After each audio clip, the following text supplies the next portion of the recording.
ദൈവതിരുനാമത്തിന് മഹത്വമുണ്ടാകട്ടെ. ദൈവത്താൽ തിരഞ്ഞെടുക്കപ്പെട്ട കുടുംബങ്ങളും ആത്മീയരുമൊക്കെ പലപ്പോഴും ഫലം നഷ്ടപ്പെട്ട് ക്ഷയിച്ചു പോകുന്നത് നമുക്ക് കാണാനായിട്ട് പറ്റും. ഇതിൻ്റെ കാരണം എന്താണെന്നുള്ളത് വളരെ വ്യക്തമായി ദൈവവചനത്തിൽ നിന്ന് നമ്മൾ മനസ്സിലാക്കേണ്ടതായിട്ടുണ്ട്. നന്നായി പ്രാർത്ഥിച്ച് ആത്മീകമായി ഉയർന്നു വന്ന പലരും പിൽക്കാലത്ത് അവരുടെ ആ ഒരു ആത്മീക നിലവാരം നിലനിർത്താൻ കഴിയാതെയായി പോകുന്നത് നമ്മൾ കണ്ടിട്ടുണ്ട്. വളരെ പ്രതീക്ഷയോടെ പ്രാർത്ഥിച്ച് ദൈവത്തിലൊക്കെ ആശ്രയിച്ച് കടന്നു വരുന്ന കുഞ്ഞുങ്ങൾ അവരുടെ ആത്മീക ജീവിതത്തെ പിശാച് ഇല്ലാതാക്കി കളയുന്നത് നമ്മൾ കണ്ടിട്ടുണ്ട്. ഇതിനെ വളരെ വ്യക്തമായി നമ്മൾ മനസ്സിലാക്കിയില്ലെങ്കിൽ നമ്മൾ വലിയ പ്രതിസന്ധികളിലും പ്രശ്നങ്ങളിലുമൊക്കെ അകപ്പെട്ടു പോകാനായിട്ടുള്ള സാധ്യതയുണ്ട്. ഇന്ന് നമ്മൾ ചിന്തിക്കുവാനായിട്ട് പോകുന്നത് ആത്മീക കുടുംബങ്ങളിലെ തകർച്ചകളുടെ കാരണവും അതിൻ്റെ പരിഹാരവുമാണ്. ഇതിനു മുമ്പ് കുറച്ച് നാളുകൾക്ക് മുമ്പ് 1-2 എപ്പിസോഡിൽ ഞാൻ ഇങ്ങനെ ഒരു വീഡിയോ ചെയ്തിട്ടുണ്ടായിരുന്നു. അതിൻ്റെ ഒരു കണ്ടിന്യൂവേഷനാണ് ഈ വീഡിയോ എന്ന് പറയുന്നത്. ഒന്നാമത് നമുക്ക് ദൈവത്തിൻ്റെ വചനം ഇതിനെക്കുറിച്ച് എന്ത് പറയുന്നു എന്നുള്ളത് വ്യക്തമായി നമ്മൾ മനസ്സിലാക്കേണ്ടതാണ്. നമ്മൾ ഈ സാധാരണ പറയുന്നത് പോലെ രോഗലക്ഷണങ്ങളെയല്ല, രോഗത്തെ കണ്ട് അതിനെ ചികിത്സിക്കുക എന്നുള്ളതാണ്. ന്യായാധിപന്മാരുടെ പുസ്തകം 6-ാം അധ്യായം 6-ാമത്തെ വാക്യത്തിലേക്ക് വരുമ്പോൾ അവിടെ ഒരു പദം നമുക്ക് കാണാനായിട്ട് പറ്റും. ഇങ്ങനെ ഇസ്രായേൽ മിദ്യാന്യരാൽ ഏറ്റവും ക്ഷയിച്ചു.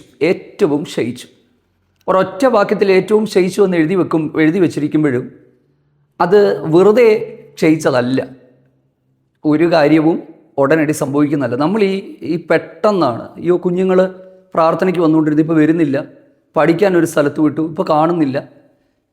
നമ്മൾ അന്നേരമാണ് അതിശയിച്ചു പോകുന്നത്, ഇതൊക്കെ എങ്ങനെയാണ് സംഭവിച്ചതെന്നുള്ളത്. പക്ഷേ ദൈവവചനം പഠിക്കുമ്പോൾ നമുക്കൊരു കാര്യം മനസ്സിലാകും. നമ്മൾ ഉടനടി സംഭവിക്കുന്ന ഒരു കാര്യത്തെയാണ് കാണുന്നത്. പക്ഷേ ഒരാത്മീകൻ ഉടനടി സംഭവിക്കുന്ന ഒരു കാര്യത്തെ അല്ല നമ്മൾ ദൈവകൃപയിൽ ആശ്രയിച്ച് ഇതിൻ്റെ കാരണത്തെ, ഇതിൻ്റെ അടിവേര് എവിടെയാണെന്ന് നമ്മൾ മനസ്സിലാക്കേണ്ടതായിട്ടുണ്ട്. ഇങ്ങനെ ഇസ്രായേൽ ഏറ്റവും ക്ഷയിച്ചു. ചുമ്മാ ക്ഷയിച്ചതല്ല. ഞാൻ ഈ ദൈവവചനം കേൾക്കുമ്പോൾ നിങ്ങൾക്കത് മനസ്സിലാകും എങ്ങനെയാണ് ക്ഷയിച്ചത്. മറ്റൊരു വേദഭാഗം എൻ്റെ ധ്യാനത്തിങ്കിൽ പരിശുദ്ധാത്മാവ് പ്രകാശിപ്പിച്ചതെന്ന് ഞാൻ നിങ്ങളോട് പറയാം. കർത്താവായ യേശു ക്രിസ്തു സ്വർഗരാജ്യത്തെക്കുറിച്ച് പറയുന്ന ആ ഒരു ഉപമയിൽ എഴുതിയിരിക്കുന്നത് എന്താണെന്നറിയാമോ? ഞാറ് കതിരായി വന്നപ്പോൾ കളയും കാണായി വന്നു എന്നുള്ളതിന് എവിഡൻറ്റ് എന്നാണ്. അതായത് ഈ ഞാറിനോടൊപ്പം കള വിതച്ചതാണ്, പക്ഷെ കള കാണാൻ തുടങ്ങിയത് കതിരായപ്പോഴാണ്. അത്രയും നാളിത് കാണാൻ പറ്റുന്നില്ലായിരുന്നു. അപ്പോൾ കണ്ടപ്പോൾ അത് വന്നു എന്നുള്ളതല്ല, അതിനെത്രയോ നാളുകൾക്ക് മുമ്പ് അത് വിതച്ചതാണ്. പക്ഷെ വചനത്തിൽ എഴുതിയിരിക്കുകയാണ്, അത് രേഖപ്പെടുത്തിയിരിക്കുന്നത് മത്തായി സുവിശേഷം 13-ാം അധ്യായത്തിൻ്റെ 26-ാമത്തെ വാക്യത്തിലാണ്. ആ വാക്യത്തിലാണ് ഇത് കാണുന്നത്. ഞാറ് കതിരായപ്പോൾ കളയും കാണായി വന്നു, അല്ലെങ്കിൽ കള തെളിഞ്ഞു വന്നെന്നാണ്, അല്ലെങ്കിൽ കള നമ്മുടെ ശ്രദ്ധയിൽപ്പെട്ടെന്നാണ്. അപ്പം നമ്മൾ ശ്രദ്ധിച്ചത് കതിരായപ്പോഴാണ്, പക്ഷെ അതിനു മുമ്പേ അതവിടെ ഉണ്ടായിരുന്നു. അതിൻ്റെ അർത്ഥം എന്താ? നമ്മൾ ശ്രദ്ധിക്കണമെന്നല്ലേ? നമ്മൾ ശ്രദ്ധിക്കാതെ പോകുന്ന ഒരുപാട് കാര്യങ്ങളുണ്ടെന്നല്ലേ അതിൻ്റെ അർത്ഥം? അപ്പം സത്യത്തിൽ ഒരു ദൈവപൈതൽ വളരെ ജാഗ്രതയോടെ, അതീവ ജാഗ്രതയോടെ ശ്രദ്ധിക്കേണ്ടുന്ന കുറച്ച് കാര്യങ്ങളുണ്ട്. നമ്മുടെ ആത്മീക ജീവിതം, നമ്മുടെ കുടുംബം, നമ്മുടെ കുഞ്ഞുങ്ങൾ, ആത്മീക നിലവാരം, ഇതൊക്കെ വളരെ ശ്രദ്ധയോടെ നമ്മൾ കാത്തു പരിപാലിച്ചാലേ പറ്റത്തുള്ളൂ. നമ്മുടെ ഒരു ഉത്തരവാദിത്തമാണ്. അതിൽ നിന്ന് നമുക്ക് ഒഴിഞ്ഞുകൂടി പോകാനായിട്ട് പറ്റില്ല. അതിനെന്തൊക്കെയാണ് നമ്മൾ ചെയ്യേണ്ടത് എന്നുള്ളൊരു കാര്യം ഇതിനോട് ചേർന്ന് തന്നെ മറ്റൊരു വാക്യം കൂടെ ഞാൻ നിങ്ങളുടെ ശ്രദ്ധയിലേക്ക് കൊണ്ടുവരികയാണ്. എല്ലാവരും സാധാരണ എപ്പോഴും പറയുന്ന ഒരു വാക്യമാണ്, ഉണർന്നിരിപ്പീൻ, നിർമ്മതരായിരിപ്പീൻ. നിങ്ങളുടെ പ്രതിയോഗിയായ പിശാച് അലർന്ന സിംഹം പോലെ ആരെ വിഴുങ്ങണമെന്ന് വെച്ച് ചുറ്റി സഞ്ചരിക്കുന്നു. അപ്പോൾ പിശാചിനെ നമ്മുടെ പ്രതിയോഗിയാണെന്നും സിംഹം അലർന്നത് പോലെ വിഴുങ്ങുന്നത് പോലെ വിഴുങ്ങാനായിട്ട് നടക്കുകയാണെന്നും ഒക്കെയുള്ള കാര്യങ്ങൾ നമുക്കറിയാം. പക്ഷേ അതിൻ്റെ തൊട്ടടുത്തൊരു വാക്യമുണ്ട്. ആ വാക്യം ഈ 8-ാമത്തെ വാക്യം പോലെ, പത്രോസിൻ്റെ 1-ാം ലേഖനം 5-ാം അധ്യായം 8-ാമത്തെ വാക്യത്തിനേക്കാൾ പ്രാധാന്യമുള്ളൊരു വാക്യമായിട്ടാണ് ഞാൻ മനസ്സിലാക്കുന്നത്. അതിൻ്റെ കാരണം 8-ാമത്തെ വാക്യം ഒരു സ്റ്റേറ്റ്മെൻ്റാണ്, അല്ലെങ്കിൽ ഒരു ഇൻഫർമേഷൻ നമുക്ക് തരികയാണ്, ഇങ്ങനെയാണ് കാര്യങ്ങൾ. പക്ഷെ 9-ാമത്തെ വാക്യം നമ്മൾ എന്ത് ചെയ്യണമെന്നാണ് പറയുന്നത്. അതാണ് നമ്മൾ ശ്രദ്ധിക്കേണ്ടുന്നത്. അപ്പം നമുക്ക് ഈ കുറച്ച് കാര്യങ്ങൾ ഇൻഫർമേഷൻ മാത്രം കിട്ടിയിട്ട് കാര്യമില്ലല്ലോ. നമ്മൾ പ്രാക്ടിക്കൽ ജീവിതത്തിലേക്ക് എങ്ങനെ കൊണ്ടുവരണം എന്നുള്ളതാണ്. അടുത്ത വാക്യമാണ് ഞാൻ ചിന്തിക്കുന്നത് 8-ാമത്തെ വാക്യത്തിനേക്കാൾ പ്രാധാന്യമുള്ളതാണ് 9-ാമത്തെ വാക്യം. കാരണം ആ വാക്യത്തിൽ എഴുതിയിരിക്കുന്നത് എന്താ? ലോകത്തിൽ നിങ്ങളുടെ സഹോദരവർഗത്തിന് ആവക കഷ്ടത പൂർത്തിയായി വരുന്നുവെന്നറിഞ്ഞ് വിശ്വാസത്തിൽ സ്ഥിരതയുള്ളവരായി അവനോട് എതിർത്ത് നിൽപ്പി. ഇതാണ് നമ്മൾ ചെയ്യേണ്ടുന്നത്. അപ്പം ഈ 8-ാമത്തെ വാക്യം കൊണ്ട് അത് തീരുകയല്ല. പല സമയങ്ങളിലും പലരും പഠിപ്പിക്കുകയും പറയുകയും ചെയ്യുന്ന 8-ാമത്തെ വാക്യമേ ഉള്ളൂ. ഇങ്ങനെയാണ്, വിഴുങ്ങാനായിട്ട് നടക്കുന്നു, കൂടെ നടക്കുന്നു, നശിപ്പിക്കാൻ നടക്കുന്നു എന്ന് പറഞ്ഞിട്ട് എന്താണ് കാര്യം? അപ്പോൾ 9-ാമത്തെ വാക്യം നമ്മൾ വളരെ ശ്രദ്ധയോടെ മനസ്സിലാക്കേണ്ടുന്ന ഒരു കാര്യമാണ്. അപ്പം ഈ 9-ാമത്തെ വാക്യത്തിലാണ് നമ്മൾ കാണുന്നത് എന്ത് ചെയ്യുക? വിശ്വാസത്തിൽ സ്ഥിരതയുള്ളവരായി എതിർത്ത് നിൽക്കുക എന്നുള്ളത്. അപ്പം ശരിക്കും ഈ ക്ഷയിക്കുന്നതിൻ്റെ കാരണത്തിലേക്കാണ് നമ്മൾ പോകുന്നത്. വളരെ വേഗത്തിൽ നമുക്ക് ആ ഒരു ഭാഗത്തിലേക്ക് നമുക്ക് പോകാം. ഇസ്രായേൽ മിദ്യാന്യരാൽ ഏറ്റവും ക്ഷയിച്ചു എന്ന് പറയുമ്പോൾ ആത്മീകവും ഭൗതികവുമായ സകല മേഖലകളിലും അവർ ക്ഷയിച്ചു. നമ്മളൊരു കാര്യം മനസ്സിലാക്കണം. ഈ ദൈവം നമ്മുടെ ജീവിതത്തിൽ അനുവദിച്ചു വരുന്ന കഷ്ടങ്ങൾ, വേദനകളൊക്കെ ഉണ്ടെങ്കിലും അതിൻ്റെ അകത്തൊരു സന്തോഷവും നമ്മുടെ ഉള്ളിൽ ഒരു ആത്മീക ചൈതന്യവും കർത്താവിനോടുള്ള കൂട്ടായ്മയും ഒക്കെ ഉണ്ടാകും. പക്ഷേ അതല്ലാത്ത അനുഭവങ്ങളിൽ ഒരാൾ പോവുകയാണെങ്കിൽ അവരുടെ ജീവിതം എന്ന് പറഞ്ഞത് വരണ്ടതും ജീവനില്ലാത്തതും ചൈതന്യമില്ലാത്തതും ഫലമില്ലാത്തതും ദൈവത്തിൻ്റെ ആലോചനകൾ ഇല്ലാത്തതും ഒക്കെ ആയിരിക്കും. എന്താണ് സത്യത്തിൽ ഇവരിങ്ങനെ ക്ഷയിക്കാനുള്ള കാരണം? 2 കാരണങ്ങളാണ്. ശ്രദ്ധിച്ച് കേൾക്കുക. അതിൽ ഒന്നാമത്തേത് 6-ാം അധ്യായം 3-ാമത്തെ വാക്യം ആണ്. എന്താണെന്നറിയാമോ? ഇസ്രായേൽ വിതച്ചിരിക്കുമ്പോൾ മിദ്യാന്യരും അമാലേക്യരും കിഴക്ക് ദേശക്കാരും അവരുടെ നേരെ വരും.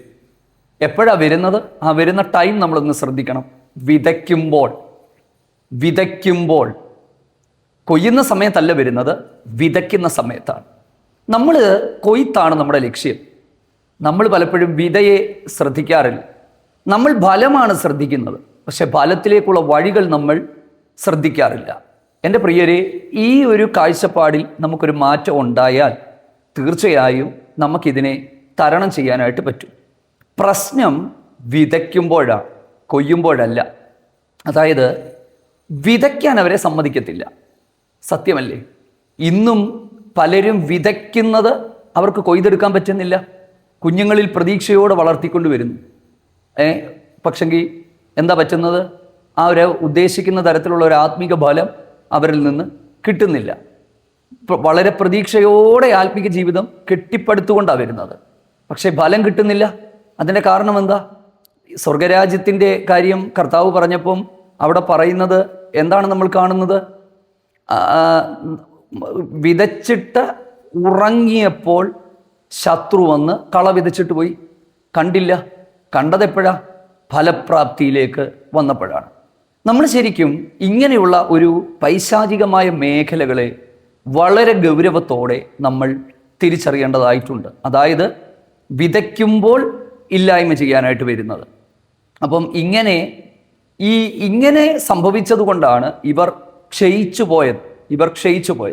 എന്നാൽ ഇതിനോട് ചേർന്ന് തന്നെ മറ്റൊരു ആത്മീക ദൂത് കൂടെ ഈ വേദഭാഗം നമുക്ക് നൽകി തരുന്നുണ്ട്. എന്തുകൊണ്ടാണ് ശത്രുവിന് വിതയ്ക്കാൻ കഴിഞ്ഞത്? 6-ാമത്തെ അധ്യായത്തിൻ്റെ 1-ാമത്തെ വാക്യത്തിൽ നമ്മൾ കാണുന്നത് ഇസ്രായേൽ മക്കൾ യഹോവയ്ക്ക് അനിഷ്ടമായുള്ളത് ചെയ്തു, ദൈവം അവരെ മിദ്യാന്റെ കയ്യിൽ ഏൽപ്പിച്ചു. പ്രിയമുള്ളവരെ, ദൈവം നമ്മളെ വിളിച്ചത് അനേകർക്ക് അനുഗ്രഹമാകാനാണ്, ആത്മീകമായി ശക്തി പ്രാപിക്കാനാണ്, മറ്റുള്ളവരുടെ മുമ്പിൽ ക്രിസ്തുവിനെ ഉയർത്തി കാണിക്കാനായിട്ടാണ്, ദൈവരാജ്യത്തിന് നമ്മൾ പ്രയോജനമുള്ളവരായി തീരാനായിട്ടാണ്. പക്ഷെ പല സമയങ്ങളിലും നമ്മൾ അനിഷ്ടമായുള്ളത് ചെയ്യുന്നത് കൊണ്ട്, അതുകൊണ്ടാണ് നമ്മുടെ ജീവിതത്തെ നമ്മൾ ഏറ്റവും ഗൗരവമായി ശ്രദ്ധിക്കുകയും സൂക്ഷിക്കുകയും ചെയ്യേണ്ടുന്ന ഒരു കാര്യം ഞാൻ ഉറപ്പിച്ച് പറയുന്നത്, ജീവിത വിശുദ്ധി, നിർമ്മലത എന്നീ കാര്യങ്ങളിൽ നമ്മൾ ഒരിക്കലും വിട്ടുവീഴ്ച ചെയ്യാനായിട്ട് പാടില്ല. നമ്മൾ നമ്മുടെ ജീവിതത്തെ പരിശോധിക്കുകയും നമ്മുടെ ജീവിതത്തെ അതേ ദൈവസന്നിധിയിൽ സമർപ്പിക്കുകയും ചെയ്ത് ആഴമായ ഒരു വിശുദ്ധ ജീവിതത്തിലേക്ക് നമ്മൾ എത്തേണ്ടത് അനിവാര്യമാണ്. രണ്ടാമത്തേതാണ് ക്രമത്തോടുകൂടി ദൈവസന്നിധിയിലേക്ക് വരിക എന്നുള്ളത്. പ്രാർത്ഥനയിലും ആത്മീയ ജീവിതത്തിലുമൊക്കെ നമുക്കുണ്ടാകേണ്ടുന്ന ഒരു ക്രമമുണ്ട്. ആ ക്രമത്തെ നമ്മൾ നന്നായി മനസ്സിലാക്കുക എന്നുള്ളതാണ്. അത് ഈ വീഡിയോ മുഴുവനും കണ്ടു കഴിയുമ്പോൾ നിങ്ങൾക്കതിനെക്കുറിച്ച് മനസ്സിലാകും. അടുത്തത് ഈ ഈ ഈ വിതയ്ക്കുന്നതുമായിട്ട് ബന്ധപ്പെട്ട് എനിക്ക് ധാരാളം കാര്യങ്ങൾ പറയാനായിട്ടുണ്ട്. ഞാൻ ഒത്തിരി കൃഷി ചെയ്തുകൊണ്ടിരുന്ന ഒരാളാണ്. ഞാൻ എൻ്റെ പഴയ വീഡിയോകളിൽ ഞാൻ പറഞ്ഞിട്ടുണ്ട്, കൃഷി എനിക്കിഷ്ടമായിരുന്നു. പക്ഷെ ഞാൻ ഈ ഒരുപാട് സ്ഥലങ്ങളെടുത്ത് കൃഷി ചെയ്യാനായിട്ട് തീരുമാനിച്ചിരിക്കുമ്പോൾ ഒരു രാത്രിയിലാണ് കർത്താവ് എന്നോട് പറഞ്ഞത്, നിൻ്റെ കൃഷിയെല്ലാം നിർത്തിക്കോളാൻ. അന്ന് ഞാൻ പറഞ്ഞിരുന്നു, ഞാൻ കൃഷി നിർത്തിയത് ദൈവം പറഞ്ഞിട്ടാണ്. അതിൻ്റെ അർത്ഥം നാളെ നിങ്ങളെല്ലാവരും കൃഷി നിർത്തണമെന്നല്ല. കാരണം എൻ്റെ പ്രശ്നം, ഞാൻ വെളുപ്പിനെ 4 മണിക്കും 5 മണിക്കും ഒക്കെ പ്രാർത്ഥിക്കാൻ എഴുന്നേറ്റ് ആരാധനയ്ക്ക് വേണ്ടിയുള്ള ക്രമീകരണങ്ങൾ ചെയ്യുമ്പോഴെല്ലാം എൻ്റെ മനസ്സിൻ്റെ അകത്ത് ചീരയെക്കുറിച്ചും പയറിനെക്കുറിച്ചും കപ്പയെക്കുറിച്ചും ഉള്ള ചിന്തയായിരുന്നു. അപ്പം ഞാൻ ഇങ്ങനെ മുമ്പോട്ട് പോയാൽ ഞാൻ ഒരിക്കലും ദൈവവേലയിൽ കാണത്തില്ലെന്ന് ദൈവത്തിന് അറിയാവുന്നത് കൊണ്ടും എൻ്റെ മേലുള്ള വിളി അതായിരുന്നത് കൊണ്ടുമാണ് ദൈവം എന്നെ അതിൽ നിന്ന് വിട്ടത്. അപ്പം ഞാൻ ഇനി പറയുന്ന കാര്യങ്ങളൊന്ന് ശ്രദ്ധിക്കുക. ഞാൻ ഈ പയറിൻ്റെ കൃഷിയെക്കുറിച്ച്, കൃഷി ചെയ്യുന്ന ആളുമാണ്, എനിക്ക് ചെയ്യാൻ ഒത്തിരി ഇഷ്ടമാണ്. നമ്മൾ ഈ ചാഴി എന്ന് പറയുന്ന ഒരു സാധനമുണ്ട്, ചാഴി. അതാണ് ഈ പയറിൻ്റെ ഈ നീരൂറ്റി കുടിക്കുന്ന ചാഴി. അപ്പം നമ്മൾ എന്തു ചെയ്യും, നമ്മൾ ഈ പയറ് പൂവൊക്കെ ആയി വിത്തുകളിലേക്ക് വരുമ്പോൾ ഈ ചാഴി അവിടെ വരും. അപ്പം നമ്മളതിന് മരുന്നടിക്കും. പക്ഷെ നമ്മൾ എത്ര മരുന്നടിച്ചാലും ഒരിക്കലും ആ പയറ് രക്ഷപ്പെടത്തില്ല. എന്താ കാര്യം? നമുക്കൊരിക്കലും ചാഴിയെ പ്രതിരോധിക്കാൻ പറ്റത്തില്ല. അതിനെ പ്രതിരോധിക്കണമെങ്കിൽ 4 ഇല 5 ഇലയാകുമ്പോൾ തൊട്ട് ജൈവ കീടനാശിനികളോ എന്തെങ്കിലും നമ്മൾ ഉപയോഗിച്ചു കൊണ്ടിരുന്നാൽ നമുക്കതിനെ പ്രതിരോധിക്കാനായിട്ട് പറ്റും. അപ്പം ഈ ചാഴിയെക്കുറിച്ച് ഞാൻ മനസ്സിലാക്കിയത്, ചാഴിക്ക് ഒരുപാട് സ്റ്റേജുകളുണ്ട്. നമ്മൾ ഈ കാണുന്ന ഒരു സ്റ്റേജ് അല്ല, അതിനു മുമ്പ് പല സ്റ്റേജിലൂടെ കടന്നാണ് ഇത് ഈ അവസാനം ഈ ചെടിയെ നശിപ്പിക്കുന്ന, അല്ലെങ്കിൽ ഈ പയറിനെ കുത്തി തുളച്ച് അതിൻ്റെ നീരെല്ലാം ഊറ്റി കുടിക്കുന്ന ജീവിയായി മാറുന്നതിന് മുമ്പ് അത് പല ഘട്ടങ്ങളിലൂടെ കടന്നു പോയിട്ടാണ് അങ്ങനെ എത്തുന്നത്. അപ്പം ഇത് നമുക്കറിയത്തില്ല. കാരണം ഒരു 5 ഇല 6 ഇല ആകുമ്പോൾ തൊട്ട് ഈ സാധനം അവിടെ വരും. ഈ പറഞ്ഞതുപോലെയാണ് വിതയ്ക്കുന്നത് ഇല്ലാതെയാക്കുക എന്ന് പറയുന്നത്. നമ്മൾ ഈ നഷ്ടപ്പെട്ടു പോകുന്ന കൊയ്ത്തിനെ കുറിച്ചാണ് നമ്മൾ ആശങ്കയോടെ ആയിരിക്കുന്നത്. പക്ഷെ പ്രിയമുള്ളവരെ, ഇത് എത്രയോ നാളുകൾക്ക് മുമ്പ് വിതയ്ക്കുമ്പോഴേ അതിനെ ഇല്ലായ്മ ചെയ്യാനായിട്ട് പരിശ്രമിക്കുമ്പോൾ ഒരു കാര്യം മനസ്സിലാക്കുക, നമ്മളുടെ ആത്മീക ജീവിതത്തിൽ നമുക്കുണ്ടാകേണ്ടുന്ന ഒരു ഗൗരവമുണ്ട്. വളരെ ഗൗരവത്തോടെ, വളരെ സൂക്ഷ്മതയോടെ നമ്മുടെ ക്രിസ്തീയ ജീവിതം നമ്മൾ നയിക്കേണ്ടത് ഏറ്റവും അനിവാര്യമായിട്ടുള്ള ഒരു കാര്യമാണ്. അടുത്തത് ഈ ഗിദെയോനുമായിട്ട് ബന്ധപ്പെട്ട് സത്യത്തിൽ എങ്ങനെയാണ് ഈ പ്രശ്നത്തെ അവർ തരണം ചെയ്തത്? പ്രശ്നത്തെക്കുറിച്ച് മാത്രം പറഞ്ഞിട്ട് കാര്യമില്ലല്ലോ. പ്രശ്നത്തെ തരണം ചെയ്തതുകൂടെ നമ്മൾ മനസ്സിലാക്കണമല്ലോ. ഒന്നാമത്തേത്, യഹോവ ഗിദെയോനെ വിളിച്ചത് പരാക്രമശാലിയെ. യഹോവ നിന്നോട് കൂടെ ഉണ്ടെന്നാണ് ദൈവത്തിൻ്റെ ദൂതൻ ഗിദെയോനെ വിളിച്ചത്. സത്യത്തിൽ ഈ ഗിദെയോൻ എന്ന് പറയുന്ന വ്യക്തി അത്ര വലിയ പരാക്രമശാലിയൊന്നും അല്ലായിരുന്നു. നമുക്കറിയാം, അദ്ദേഹം പേടിച്ചിരുന്ന, ഭയപ്പെട്ടിരുന്ന, മിദ്യാന്യരുടെ കയ്യിൽ കണ്ണിൽ പെടാതിരിക്കേണ്ടതിന് മുന്തിരിച്ചക്കിൻ്റെ മറവിലിരുന്ന് ഗോതമ്പ് മെതിച്ച ഒരാളാണ്. പക്ഷേ ഈ ഗിദെയോനിൽ ഞാൻ കണ്ട 2-3 ക്വാളിറ്റീസ് ഉണ്ട്. ആ ഒരു ക്വാളിറ്റീസ് നിശ്ചയമായിട്ട് നമ്മുടെ ജീവിതത്തിൽ ഉണ്ടാകണം. ഒന്ന്, അദ്ദേഹത്തിൻ്റെ ഒരു റിയലൈസേഷനാണ്, തിരിച്ചറിവ്. എന്തായിരുന്നു ആ തിരിച്ചറിവ്? ദൈവം നമ്മളെ ഉപേക്ഷിച്ചിരിക്കുന്നു. 2, ദൈവം നമ്മളോടുകൂടെ ഉണ്ടെങ്കിൽ എന്തുകൊണ്ട് പണ്ടത്തെ അത്ഭുതങ്ങൾ ഇന്നും നടക്കുന്നില്ല? അതായത് തനിക്കൊരു കാര്യം മനസ്സിലായി, ദൈവം മാറി നിൽക്കുന്നത് കൊണ്ട് സംഭവിച്ചതാണ് ഈ കാര്യങ്ങളെല്ലാം തന്നെ.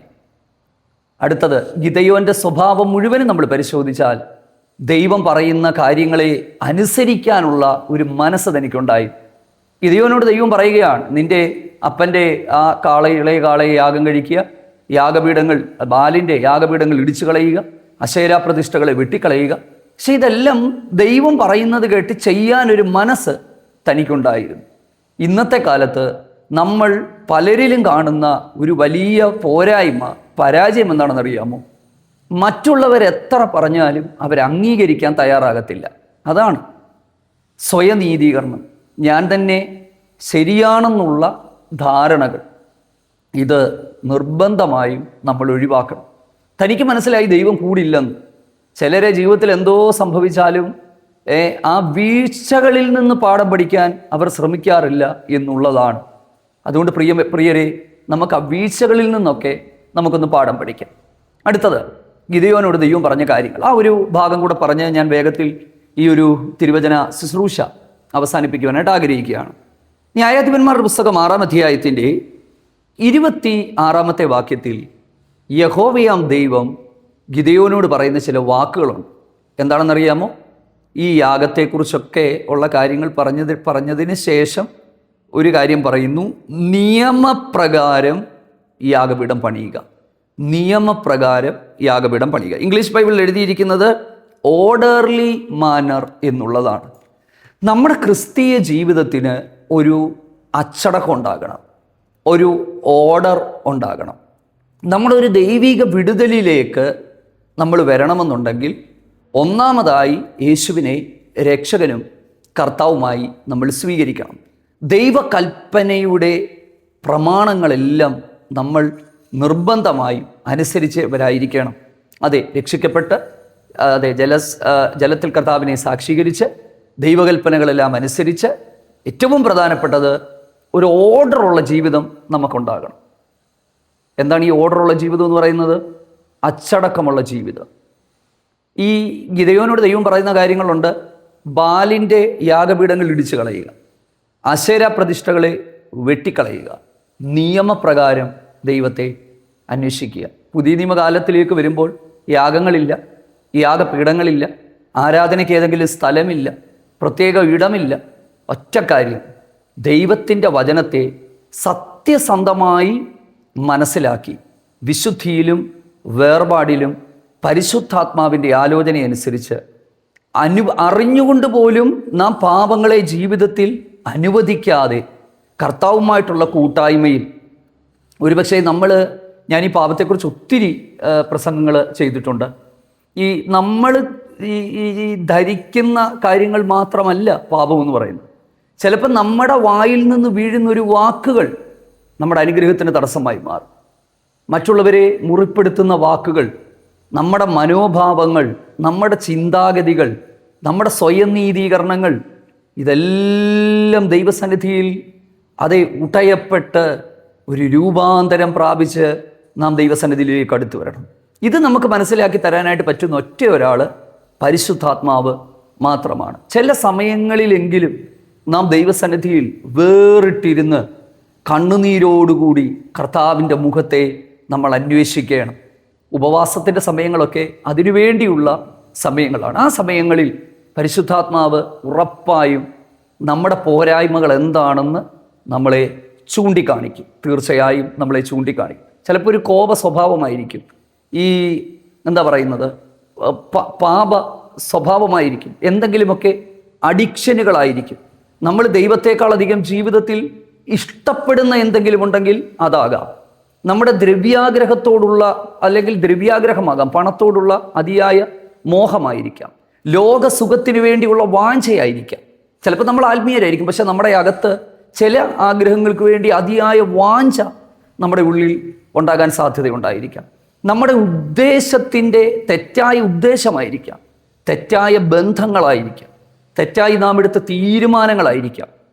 ഇതേതാണെന്ന് പറയാൻ നമുക്കാർക്കും കഴിയില്ല. അത് ഒരു വ്യക്തി ദൈവവുമായിട്ടുള്ള വ്യക്തിപരമായ ബന്ധത്തിൻ്റെ അകത്ത് നിന്നുണ്ടാകേണ്ടുന്ന ഒരു കാര്യമാണ്. എന്തായാലും ഞാൻ ഉറപ്പായി ഒരു കാര്യം പറയാം, ദൈവസന്നിധിയിൽ ഇരുന്നാൽ അവിടുന്ന് നമ്മളോട് സംസാരിക്കും. നമ്മൾ ക്രമീകരിക്കപ്പെടേണ്ടുന്ന മേഖലകൾ, നമ്മൾ വിശുദ്ധിയിലേക്ക് വരേണ്ടുന്ന ജീവിതത്തിൻ്റെ മേഖലകൾ, ആ ഒരു ക്രമീകരണം, നിയമപ്രകാരമുള്ള ഒരു അന്വേഷണം ഇല്ലേ, ഓർഡർലി മാനർ, ഒരു ഓർഡറുള്ള ജീവിതം, അതിലേക്ക് വരിക. ദൈവത്തോടുള്ള തെറ്റായ കാഴ്ചപ്പാടുകളായിരിക്കാം. അപ്പം അങ്ങനെ ധാരാളം കാര്യങ്ങൾ ആകാം. ദൈവത്തിന് സ്തോത്രം. ഞാനിതൊന്നും വെറുതെ പറയുന്നതല്ല. പക്ഷെ നമ്മളതൊന്ന് റിയലൈസ് ചെയ്യാനായിട്ട് നമുക്ക് കഴിഞ്ഞാൽ, അതിനെ നമ്മളൊന്ന് കറക്റ്റ് ചെയ്യാനായിട്ട് കഴിഞ്ഞാൽ, ദൈവത്തിന് സ്തോത്രം. പ്രിയരെ, ഈ ഇത്തരത്തിലുള്ള എന്താ പറയുന്നത്, ഈ ക്ഷയിപ്പിച്ച് കളയുന്ന ഇരുളിൻ്റെ ശക്തികളിൽ നിന്ന് ഒരു മോചനം നമുക്ക് സാധ്യമാകും. ദൈവപ്രവർത്തികൾ തടസ്സം കൂടാതെ നമ്മുടെ ജീവിതത്തിൻ്റെ അകത്ത് കർത്താവ് വെളിപ്പെടുത്തി തരും. അതേ സമയം മുമ്പോട്ട് പോകുന്നത് കൊണ്ട് ഞാൻ എൻ്റെ വാക്കുകൾ നിർത്തുകയാണ്. അടുത്ത ദിവസങ്ങളിൽ കർത്താവ് അനുവദിക്കുന്നെങ്കിൽ നമുക്ക് ഈ കാര്യങ്ങളെക്കുറിച്ച് അധികമായി ചിന്തിക്കാം. നമ്മുടെ വ്യക്തിപരമായ ജീവിതത്തിൽ അധികം പ്രാർത്ഥനയിലും കർത്താവിനോടുള്ള കൂട്ടായ്മയിലും ഒക്കെ നമുക്ക് മുൻപോട്ട് പോകാം. ദൈവം നമ്മെ സഹായിക്കട്ടെ.